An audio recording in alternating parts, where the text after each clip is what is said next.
साथियों नमस्कार। मध्य प्रदेश और छत्तीसगढ़ के पेंशनरों को लेकर इस वक्त की बहुत ही महत्वपूर्ण जानकारी प्राप्त हो रही है। भारतीय राज्य पेंशनर्स महासंघ छत्तीसगढ़ प्रदेश के प्रांताध्यक्ष वीरेंद्र नामदेव जी के द्वारा जो मध्य प्रदेश और छत्तीसगढ़ के बीच पुनर्गठन की धारा 49 है उसको विलोपित करने के लिए विधानसभा में जो संकल्प पत्र है वह पारित करने को लेकर एक ज्ञापन सौंपा है। तो पूरी जानकारी क्या है आपको विस्तार से बताऊंगा। वीडियो को अंत तक बिना स्किप किए हुए जरूर देखिए। साथ ही पहली बार अगर आप चैनल पर आए हैं तो चैनल को सब्सक्राइब करना ना भूलें। साथ ही बेल आइकन को प्रेस करके उसको ऑल पर सेट कर दें, जिससे आपको कर्मचारियों से संबंधित जानकारी इस चैनल के माध्यम से लगातार मिलती रहे। साथियों, जैसा कि आप सभी को पता है, मध्य प्रदेश पुनर्गठन की जो धारा है 49, उसके वजह से मध्य प्रदेश और छत्तीसगढ़ के जो पेंशनर्स हैं उनको काफ़ी परेशानियों का सामना करना पड़ रहा है। लेकिन जबकि अगर देखा जाए तो जो पुनर्गठन की धारा है उसका कहीं पर भी कोई जिक्र मध्य प्रदेश राज्य पुनर्गठन अधिनियम के तहत नहीं किया गया है। लेकिन इसके बावजूद भी इस धारा की आड़ में मध्य प्रदेश और छत्तीसगढ़ की सरकारें कहीं ना कहीं पेंशनरों के साथ अन्याय कर रही हैं। जबकि बाकी राज्यों की अगर बात करें तो बाकी राज्य भी अलग हुए हैं वहाँ पर, लेकिन इस प्रकार की कोई भी धारा का उल्लेख नहीं मिलता है। तो इसको लेकर अब भारतीय राज्य पेंशनर्स महासंघ छत्तीसगढ़ प्रदेश के जो प्रांताध्यक्ष हैं वीरेंद्र नामदेव, उनके द्वारा डॉक्टर रमन सिंह जी से मुलाकात की गई है और रमन सिंह जी से इसको लेकर जो विधानसभा है उसमें संकल्प पत्र पारित करने को लेकर ज्ञापन सौंपा गया है। तो क्या है पूरी खबर, आपको विस्तार से जानकारी दे देता हूं। भारतीय राज्य पेंशनर्स महासंघ छत्तीसगढ़ प्रदेश के प्रांताध्यक्ष वीरेंद्र नामदेव के नेतृत्व में एक प्रतिनिधिमंडल कल दोपहर विधानसभा अध्यक्ष डॉक्टर रमन सिंह जी से उनके निवास में प्रत्यक्ष भेंट करने के लिए पहुंचा हुआ था। मध्य प्रदेश राज्य पुनर्गठन अधिनियम 2000 की धारा 49 को विलोपित करने के लिए विधानसभा में शासकीय संकल्प पत्र पारित करने को लेकर उनके द्वारा ज्ञापन सौंपा गया। विधानसभा अध्यक्ष डॉक्टर रमन सिंह जी ने मुख्य सचिव अमिताभ जैन को पत्र को प्रेषित करके शासकीय संकल्प पारित करने के लिए जरूरी कार्रवाई करने का भरोसा दिया है। प्रतिनिधिमंडल में महासंघ के प्रांतीय महामंत्री अनिल गोल्हनी, कोषाध्यक्ष BS दसमेर, जिला रायपुर के अध्यक्ष RG बोहरे और PR काटोलकर शामिल थे। भारतीय राज्य पेंशनर्स महासंघ के प्रदेश अध्यक्ष वीरेंद्र नामदेव जी ने एक प्रेस विज्ञप्ति जारी करके बताया है कि मध्य प्रदेश राज्य पुनर्गठन अधिनियम 2000 की 6वीं अनुसूची की धारा 49 में कहीं पर भी राज्य के पेंशनरों को महंगाई भत्ता, महंगाई राहत या अन्य आर्थिक भुगतानों में दोनों राज्यों में आपसी सहमति होने पर ही भुगतान करने का कहीं पर भी कोई भी उल्लेख नहीं किया गया है।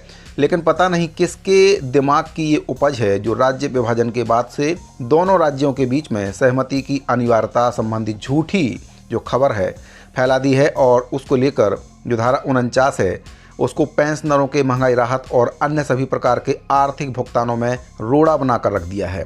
जबकि छत्तीसगढ़ राज्य के साथ ही अन्य जो राज्य बने थे वहाँ पर राज्यों में उत्तराखंड और झारखंड में इस प्रकार की कोई भी समस्या नहीं है। यह समस्या उन राज्यों में क्यों नहीं है, इस पर सरकार के पास कोई भी जवाब नहीं है और वे यह भी कहते नहीं थक रहे हैं कि वहाँ के राज्य सरकार से बात करके पता किया जाएगा। लेकिन सबसे बड़ी बात यह है कि अभी तक इसको लेकर कोई भी कार्रवाई उनके द्वारा नहीं की गई है। विगत 24 वर्षों से सरकारें यही बात कहती जा रही हैं कि जो वहाँ के राज्य हैं वहाँ से पता करेंगे कि आखिर वहाँ पर क्या स्थिति है, लेकिन सरकार के जो जिम्मेदार लोग हैं उन राज्यों से पता करके आज तक इस बात को बताने में असमर्थ रहे हैं। यह समस्या उन राज्यों में क्यों नहीं है? छत्तीसगढ़ और मध्य प्रदेश शासन की उपेक्षा से दोनों राज्य के पेंशनर एक समान से पीड़ित हैं। दोनों ही सरकारों को पेंशनरों की समस्याओं को दूर करने में कोई भी रुचि नहीं है और आपसी मिलीभगत कर पेंशनरों के महंगाई राहत सहित सभी जायज़ आर्थिक मामलों को मध्य प्रदेश राज्य पुनर्गठन अधिनियम 2000 की धारा 49 में उल्लेख 6वीं अनुसूची के प्रावधान की आड़ में आपसी सहमति असहमति का जो बहाना है जानबूझकर सरकारें बनाते रहती हैं। जबकि धारा 49 में महंगाई राहत को लेकर सहमति लेन देन का कोई भी उल्लेख है ही नहीं।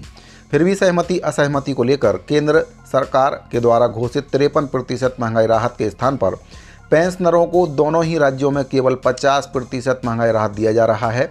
पेंशनरों की उपेक्षा का ये आलम ये है कि छत्तीसगढ़ राज्य में भारतीय प्रशासनिक सेवा के अधिकारियों जैसे कि IAS अधिकारियों को सेवारत कर्मचारियों और पेंशनरों से अधिक महंगाई भत्ता दिया जा रहा है।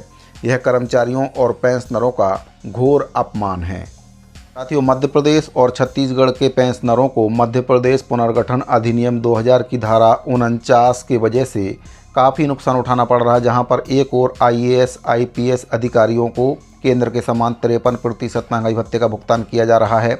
वहीं पर पेंशनरों को केवल 50% की दर से महंगाई भत्ते का भुगतान किया जा रहा है और एरियस की राशि को सरकारों के द्वारा कहीं न कहीं गबन कर दिया गया है।